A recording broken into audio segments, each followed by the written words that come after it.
there's a young man who's a construction worker. And he's working on the construction of a masjid, of a big grand mosque.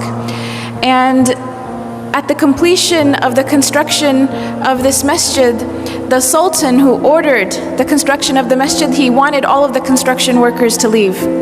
And the reason is because his daughter had asked him, this is the princess, the sultan's daughter, she made a special request that after the construction of this big, beautiful, grand masjid is finished, she wanted to be the first one to go into that masjid and pray 2 rak'ahs in the musalla with no one else there.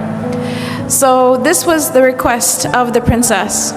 So the masjid is finished, the construction workers leave, and this one construction worker, he was falling behind, he was late, and he didn't realize that everyone else had already left, and they had allowed the princess into the masjid to go pray. So as he's leaving, he catches a glimpse of the princess inside the musalla of the masjid praying 2 rak'ahs of nafl. And the scene was just so incredible to him. It was such an amazing scene. And he basically just fell in love with the princess. It was just a very beautiful image to him, and he fell in love with her.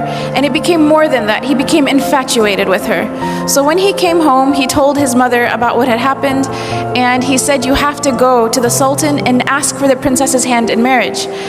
And the mother said, I can't do that. You're a construction worker. No one's the sultan's not going to have his daughter marry you.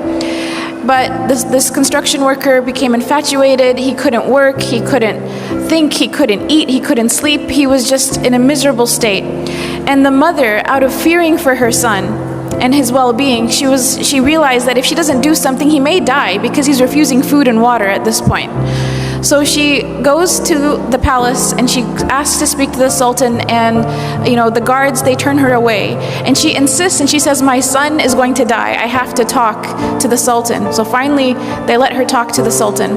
And she mentions the story to the sultan, and the sultan asks that she come back with the construction worker.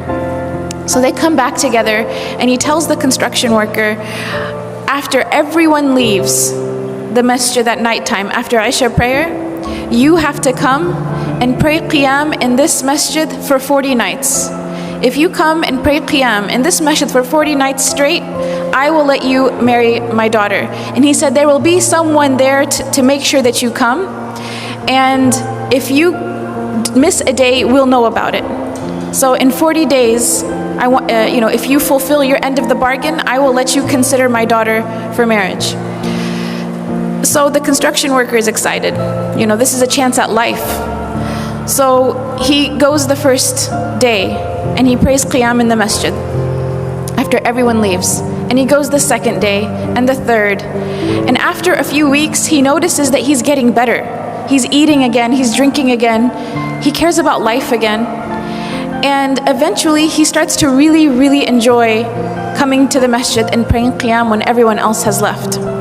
To such an extent that he starts to pray to Allah, that Allah never takes away these beautiful moments that he has with him, alone in solitude, praying to him in the night. So 40 days pass, 50 days pass, 60 days pass, 70 days pass, and eventually the sultan asks to see the construction worker. And he says, how come you didn't come see me? You fulfilled your end of the bargain. You prayed all 40 nights. We saw that you prayed. How come you didn't come and see me? And the construction worker turns to the sultan and he says, before I saw your daughter, my heart was empty. And the first thing of beauty that my heart was exposed to was your daughter. And that's why it grabbed onto that experience. But then after I started praying in the masjid for 40 nights, my heart witnessed a beauty that was much greater than her. My heart witnessed a beauty that it has never felt before. And he tells the sultan, he goes on to say, thank you so much for offering me your daughter to consider, but I am happy where I am and I am in no need of her.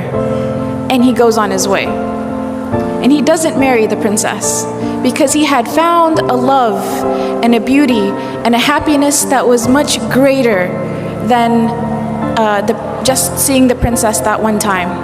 And this was the love of Allah subhanahu wa ta'ala. This is the beauty of a close relationship with Allah subhanahu wa ta'ala. This is something that only the one who has experienced it can really talk about it. Or can, and even if they were to try to talk about it, it doesn't do it justice. And Ibn Taymiyyah, he talked about this. He said, the one who does not enjoy the Jannah of this life will not enjoy the Jannah of the next life. And the scholars talked about what did Ibn Taymiyyah mean. And it's to be in a state where the slave of Allah loves Allah so much and is pleased with their Lord, and Allah loves His servant so much and is pleased with His servant. And this is mentioned in the Quran, radiyallahu anhum wa radu an. This is referring to the companions, but it's this mutual relationship of love with the Creator. When we talk about the categories of sweetness of Iman, to love Allah subhanahu wa ta'ala more than we love everyone and anything else, including ourselves, is something that brings the sweetness of Iman. And you could think, how could loving someone other than myself bring happiness? Only when it's Allah subhanahu wa ta'ala.